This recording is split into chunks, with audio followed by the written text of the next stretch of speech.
बिल्कुल ऐसा रोकना चाहेंगे। इस बीच एक और बड़ी खबर है, गांधीनगर से अमित शाह जीते हैं। राजस्थान से इतर जो एक बड़ी जीत सामने आ रही है वो गांधीनगर से अमित शाह की। हालांकि शुरुआती तौर से लगातार बड़े अंतर के साथ बढ़त अमित शाह बनाए हुए थे और अब जीत चुके हैं गांधीनगर से अमित शाह। गृह मंत्री अमित शाह लगातार न सिर्फ अपनी सीट बल्कि पूरे देश में बीजेपी को जीत मार्जिन देखना होगा कि मार्जिन क्या रहेगा। लगातार वो मेहनत कर रहे थे और ऐसे में देखना होगा बिल्कुल, क्योंकि ये 5.5 लाख वोटों के अंतर से जीत दर्ज की है अमित शाह ने। बिल्कुल ये जो बड़े नाम बड़े चेहरे हैं उनके लिए ये डिफरेंस, ये अंतर ही है जो पिछली बार भी वाराणसी से ज्यादा थे वो अंतर, लेकिन इस बार क्या लग रहा है अब योगेश जी गांधीनगर को लेकर? अमित शाह बीजेपी के चाणक्य कहे जाते हैं और गुजरात तो पूरी तरह वो अरसे से अमित शाह ही संभाल रहे हैं पर्दे के पीछे। नरेंद्र मोदी बीजेपी के फेस है और अमित शाह उनके रणनीतिकार।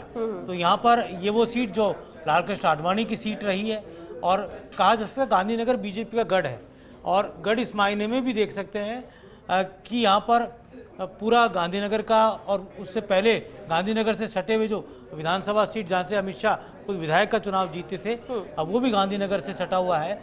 तो ये बीजेपी के गढ़ के तौर पर एक सीट पहले ही बीजेपी गुजरात में निर्विरोध जीत चुकी, सूरत की सीट, और ये दूसरा खाता अभी औपचारिक तौर पर अमित शाह ने गांधीनगर से खोल दिया।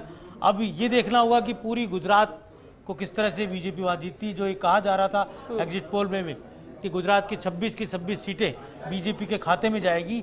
आज शुरुआत तो पहले ही हो गई थी निर्विरोध सूरत से, और अब अमित शाह यहाँ से जीत चुके हैं गांधीनगर से। तो एक बड़ी बात इसलिए भी है, देश के गृह मंत्री हैं, बीजेपी के बड़े नेता भी हैं, और दूसरी सबसे बड़ी बात कि अमित शाह ने पूरे देश में प्रचार किया और न केवल राजस्थान को उन्होंने संभाला बल्कि कई राज्यों को भी उन्होंने देखा। खुद की सीट पर वो बहुत कम गए होंगे, राखी जी ज़्यादा अच्छी तरह बता सकती है, मुश्किल से 2-4 दिन ही वो अपनी सीट पर जा पाए होंगे, या तो नॉमिनेशन भरने या प्रचार के आखिरी दिन। बाकी बीजेपी की टीम ने, उनके समर्थकों ने, कार्यकर्ताओं ने ही पूरा वो चुनाव संभाला था। तो अमित शाह बड़ी ताकत है गुजरात की, इसमें कोई भी संदेह नहीं है। बिल्कुल देखिए ये खास बात है हमारी पार्टी की कि चाहे अमित शाह जी वहां पर हो चाहे नहीं हो, हमारा संगठन जो है वो सबसे बड़ी स्ट्रेंथ है। संगठन के बूते पे हम लोग जीतते हैं और वही काम वहां पर हुआ है। जयपुर से पहली बड़ी जीत मिली है। मंजू शर्मा हमारे साथ हैं। मंजू जी, 3 लाख से अधिक वोटों से आप जीत रही हैं, क्या कुछ कहना चाहिए? सबसे पहले तो जयपुर की जनता को बहुत बहुत धन्यवाद, बहुत बहुत बधाई, और मेरे कार्यकर्ताओं को, भारतीय जनता पार्टी के कार्यकर्ताओं को बहुत बहुत बधाई, शीर्ष नेतृत्व को बहुत बहुत बधाई, और आदरणीय प्रधानमंत्री नरेंद्र भाई मोदी जी का बहुत बहुत आभार। तो उन्होंने नारी शक्ति वंदन बिल ला करके जो महिलाओं को सशक्त करने का और आगे बढ़ाने का जो फैसला लिया, उनको बहुत बहुत बधाई। आपने महिलाओं की बात करी, तो अब महिलाओं के लिए पहला कदम क्या?